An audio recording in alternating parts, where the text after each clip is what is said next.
Rasulullah Shallallahu Alaihi Wasallam bermusyawarah dan para sahabat setelah mengetahui ancaman musuh. Usulan Salman Al-Farisi adalah untuk menggali parit kandak yang disetujui. Parit dibuat di sisi utara sepanjang 1 mil untuk menghubungkan dua daratan berbatu. Setiap 10 orang ditugasi menggali 40 hasta dan Rasulullah Shallallahu Alaihi Wasallam turut bekerja bersama mereka. Selama proses, mereka menghadapi kesulitan seperti cuaca dingin dan kelaparan.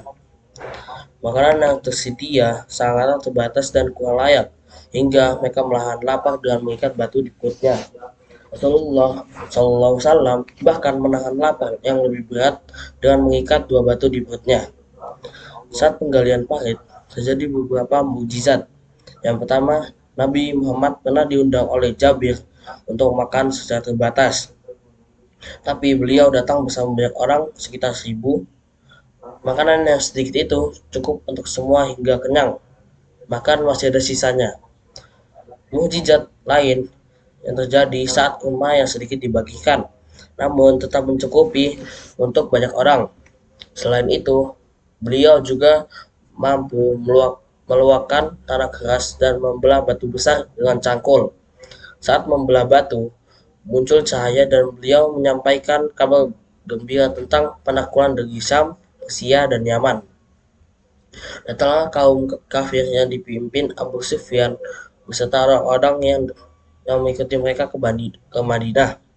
Mereka berjumlah 4.000 orang yang bergabung dalam beberapa pasukan, disertai 1.300 kuda dan 1.000 unta. Sedangkan pemegang bendera di mereka adalah Utsman bin Talha bin Abu Talha al-Badari.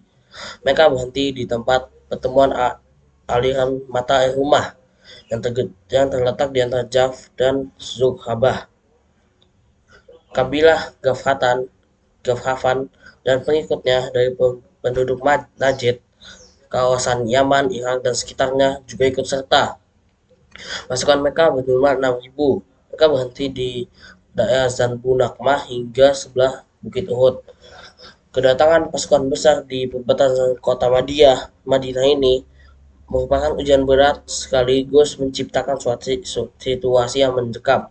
Sebagaimana firman Allah Ta'ala, yaitu ketika mereka datang kepadamu dari atas dan dari bawahmu, dan ketika penglihatanmu terpana dan hatimu menyesak hingga sampai tenggorokan, dan kamu berpersangka yang bukan-bukan terhadap Allah.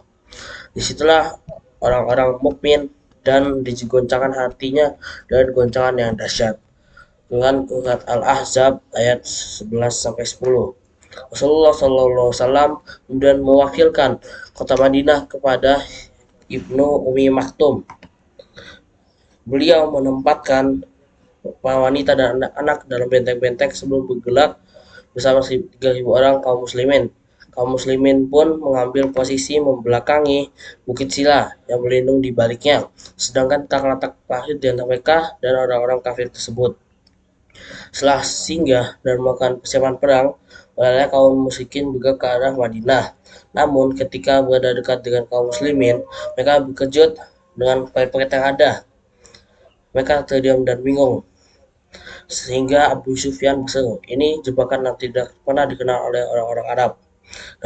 Demikianlah orang-orang kafir ini benar-benar masa kuat untuk masuk atau sudah bertahap menaburkan tanah di atasnya hingga membuat jalan.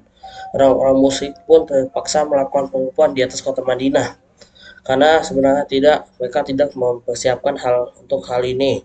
Apa yang mereka temui di sini dan hal yang tidak pernah diperhitungkan ketika berangkat.